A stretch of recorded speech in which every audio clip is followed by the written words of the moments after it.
Boa tarde. Vamos dar início então à aula Comparações. Semana retrasada, então, nós vimos a primeira parte do teste de hipótese, quando nós então comparamos um dado amostral com um dado referencial ou populacional. Hoje, então, nós vamos falar de comparações no teste de hipótese entre duas amostras e não mais. Certo? Então, comparações, elas são utilizadas principalmente para quê? Para as drogas, dietas, terapias, métodos cirúrgicos que forem implementados, condições experimentais, etc. e tal. Então, normalmente podem ser feitos com dois tratamentos, um tratamento novo com um tratamento padrão, que a gente comentou isso lá nos estudos clínicos fase 3, tratamento com ausência de tratamento, ou seja, com placebo. Então, nessas situações, nós vamos aplicar os testes de hipótese de comparação entre duas amostras. Então, a ideia é o melhor dentre dois tratamentos é aquele que, por exemplo, vai produzir melhores resultados para a maioria da população, ou seja, fornece os melhores resultados na média, ou produz o efeito desejado em maior proporção de indivíduos daquela população. Para a gente começar a trabalhar, então, com a amostra, nós temos, com comparação no teste de hipótese para amostras, nós precisamos inicialmente ter em mente duas coisas. Primeiro, nós vamos qualificar essa amostra em uma amostra independente ou uma amostra dependente, ou pareada ou emparelhada. Quando eu digo uma amostra independente, nós temos duas amostras totalmente separadas de uma mesma população. Certo? Então, o tratamento 1 vai ser dado para um grupo de indivíduos de uma amostra, dessa amostra, e o tratamento 2, por exemplo, vai ser dado a outro grupo de indivíduos de uma outra amostra. E depois, posteriormente, vão ser comparadas essas duas amostras para verificar se qual dos dois tratamentos, por exemplo, surtiu o melhor efeito. Né? Isso numa amostra independente. Amostras dependentes ou pareadas, né? O tratamento 1 é aplicado a um dos elementos daquele par. E o tratamento 2 é colocado no outro elemento do par, certo? Um exemplo clássico disso seria você verificar, por exemplo, uma droga e você quer checar se houve a redução de um determinado parâmetro. Então, você vai medir esse parâmetro antes, aplicar a droga, medir esse parâmetro depois. Ou seja, você está fazendo um estudo pareado. O elemento inicial ele é o controle dele mesmo. Certo? Então, aqui alguns exemplos, por exemplo, de amostras independentes, um estudo clínico em que o fator a mãe ter menos de 20 anos de idade está associado ao nascimento de bebês com baixo peso, né, abaixo de 2.500 gramas. Então, aqui, o pesquisador selecionou aleatoriamente alguns registros de uma maternidade e dividiu esses indivíduos em dois grupos. Grupo 1, das mães que tiveram bebês com as quais elas têm menos de 21 anos, e o grupo 2 das mães com mais de 20 anos.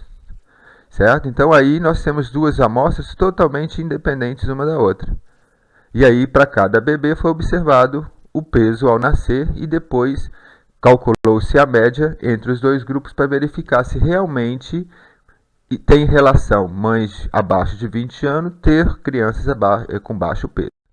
Outra situação também que a gente poderia mencionar sobre amostras independentes, aqui tem um outro ensaio clínico, numa fase inicial da pesquisa do AZT, no tratamento da AIDS, dois grupos de pacientes soropositivos foram selecionados. Esses pacientes em comum, que eles, além de soropositivos, estavam na fase terminal da doença. E aí um grupo recebeu AZT e o outro grupo recebeu placebo.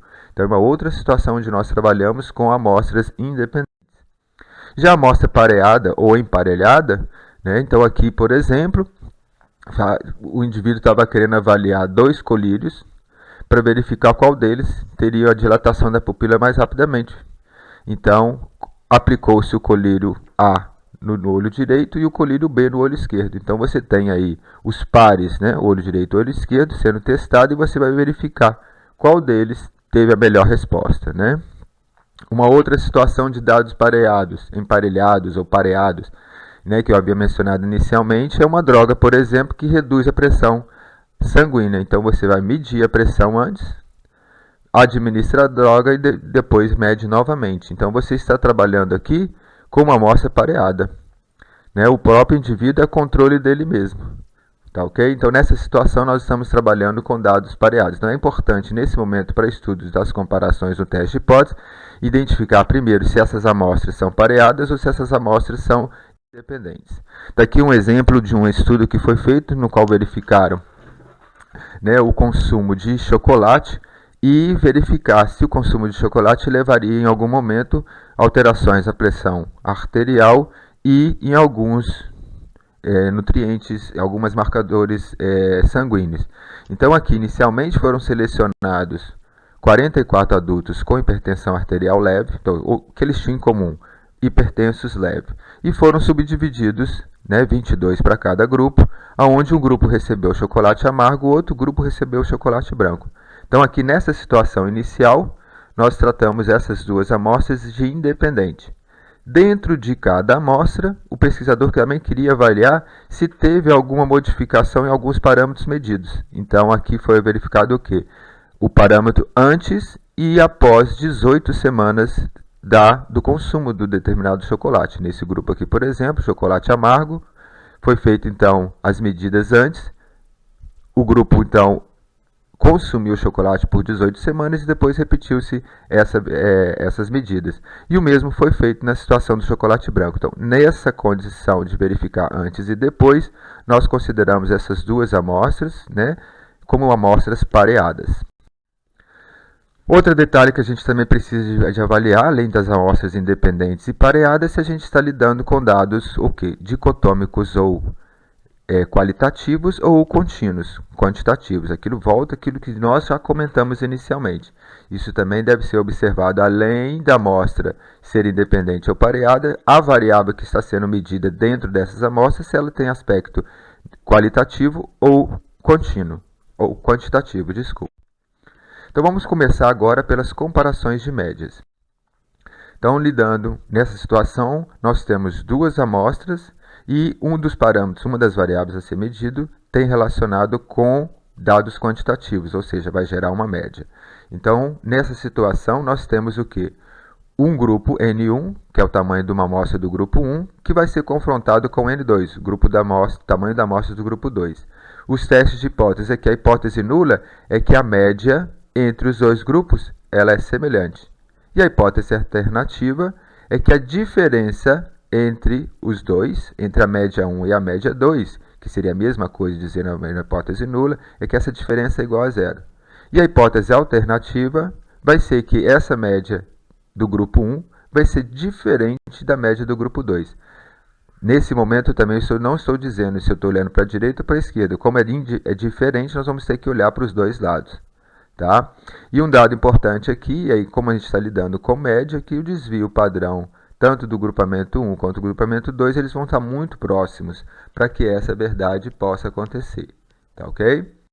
Então, no caso das amostras independentes, onde nós estamos lidando com dados quantitativos, nós vamos trabalhar com a tabela T e a fórmula para se calcular o valor observado, que vai ser depois confrontado com os dados tabelados, precisam ser resolvidos com essa fórmula. Então, onde eu tenho a média do grupo 1 menos a média do grupo 2, menos zero, isso aqui é só para deixar claro no sentido da hipótese nula, que isso aqui, se efetivamente eles não forem diferentes, isso aqui vai ser zero, ou seja, 0 menos 0 é zero, e qualquer valor menos zero é o próprio valor. Dividido pela raiz quadrada desse S combo ao quadrado, dividido por o tamanho amostral de cada grupo. Como é que eu calculo esse S combo ao quadrado?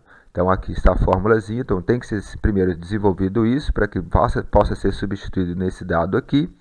E esses outros dados dessa fórmula já são obrigatoriamente disponíveis para você, para poder, então, resolver o problema.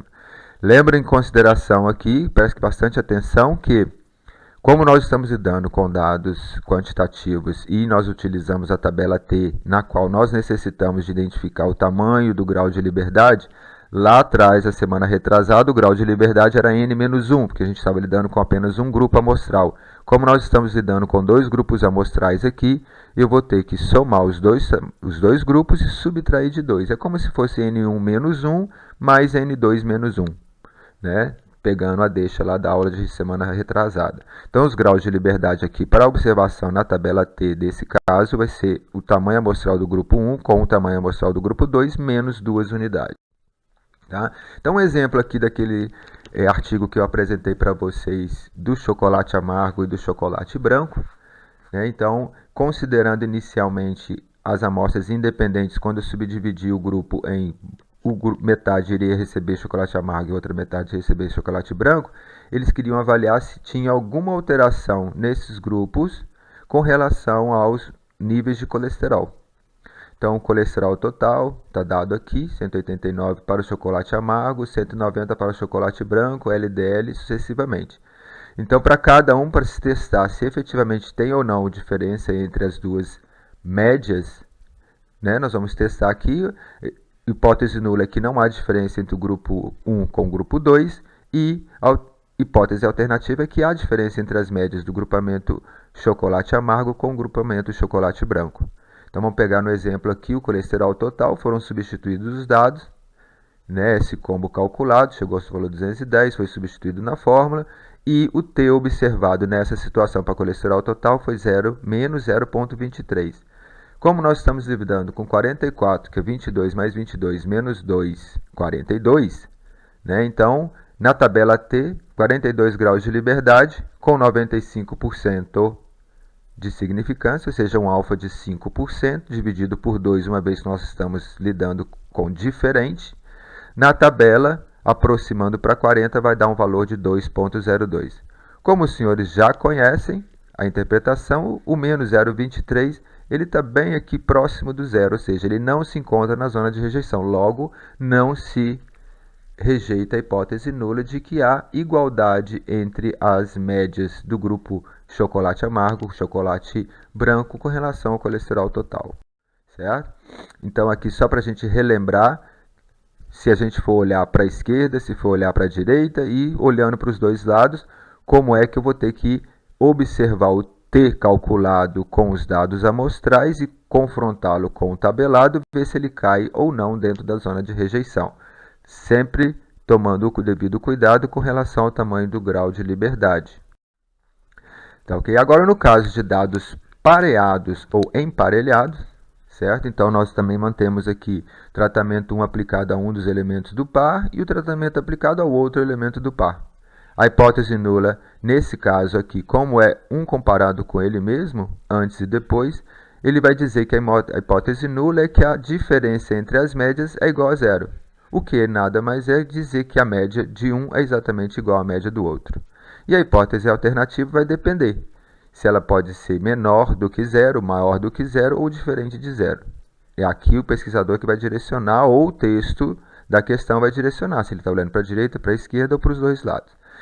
Em se tratando de dados emparelhados, a gente continua trabalhando, uma vez que são dados quantitativos, né? Nós estamos falando de média, mas aqui o que modifica é a situação amostral, ou seja, não é independente, sim pareada. Nós vamos utilizar essa fórmula um pouquinho mais simples do T observado para a situação de amostras emparelhadas,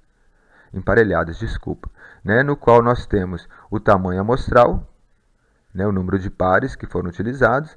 Aqui a diferença D, a diferença entre as médias, certo? Menos zero, só para a gente lembrar do zero como relação à hipótese nula, e o desvio padrão das diferenças. Então, vai ter que ser pego primeiro o dado, a variável, numa situação de um par, subtrair depois do evento, e aquela subtração você vai ter que, além de tirar a média, tirar o desvio padrão para a gente poder substituir nessa fórmulazinha. E segue o mesmo raciocínio que nós fizemos com relação a dados independentes. Então, aqui daquele artigo que eu comentei sobre a utilização do chocolate para a redução de alguns níveis, né, que o investigador estava procurando, aqui nesse caso foi verificada a pressão arterial sistólica e diastólica dos indivíduos que consumiram por 18 semanas chocolate amargo e por 18 semanas chocolate branco. O que está sendo representado nessa tabela é a média das diferenças e o desvio padrão das diferenças com relação ao baseline, ou seja, o início do processo. Ou seja, 6 semanas após o consumo de chocolate amargo, a gente observa que houve uma redução de 0,6 na pressão sistólica. Após 12 semanas, aumentou mais ainda, 2,4. E com 18 semanas, chegou a 2,9. Quando a gente pega e olha no chocolate branco, houve uma leve redução no início, após 6 semanas, mas houve um aumento, um incremento com 12 semanas e com 18 semanas, né? O que não segue muito bem essa modificação que nós estamos verificando com relação ao chocolate amargo. Então aqui nós vamos aplicar o teste de hipótese para confirmar se efetivamente o chocolate amargo está reduzindo os níveis pressóricos, tanto sistólico quanto diastólico, certo? E aqui em frente o pesquisador já mostra, ao se aplicar a fórmula que nós já aprendemos no slide anterior, ele chegou a um valor de menor do que 0,001. Dessa forma, com certeza, o pesquisador tem uma segurança enorme para rejeitar a hipótese nula e dizer que essas diferenças são insignificantes. Na verdade, sim, há uma redução e ela é fortemente reconhecida aqui, e aqui a gente pode rejeitar a hipótese nula de igualdade. Em contrapartida, quando a gente observa com o chocolate amargo, o valor do P está da ordem de 0,71, ou seja, muito longe da área de rejeição. Dessa forma, então, a gente não consegue rejeitar a hipótese nula na situação do chocolate branco para redução dos níveis pressóricos. Tá? Então, aqui como foi feito, só para a gente poder relembrar, a hipótese nula, que é a média depois menos a média antes, vai ser igual a zero, e a hipótese alternativa, que essa diferença das médias vai ser diferente de zero. Né? Em se tratando de dados de amostras pareadas, nós vamos utilizar essa fórmula, lembrando que vai ser mantido o valor do T observado, o grau de liberdade aqui é o tamanho da amostra, que é somente uma amostra, que ela é utilizada da mesma forma, menos 1, certo? Então aqui o calculado do T observado deu menos 8,5, foi considerado diferente, então, dividido por 2, os valores tabelares deram menos 2,08, menos 8,5 está bem distante do menos 2. Dessa forma, com uma segurança bastante significativa, ele consegue rejeitar H0. Em contrapartida, para o chocolate branco, continuamos com a mesma forma de pensamento aqui, né? Então, ao observar o T calculado, deu 0,29, também com alfa dividido por 2, vai mantido os valores aqui, e a gente observa que o 0,29 está bem próximo do zero, distante da região de rejeição, logo nós não rejeitamos a hipótese nula de igualdade entre as diferenças de zero. Né? E aqui, só para a gente relembrar o que já foi colocado inicialmente lá para o teste de hipótese, né? Para dados quantitativos com amostras independentes, a mesma ideia é aqui na interpretação para modas emparelhadas ou pareadas para determinação da rejeição, da área de rejeição. Tá, ok? Então aqui a gente encerra a primeira parte, vamos dar início em breve. Obrigado.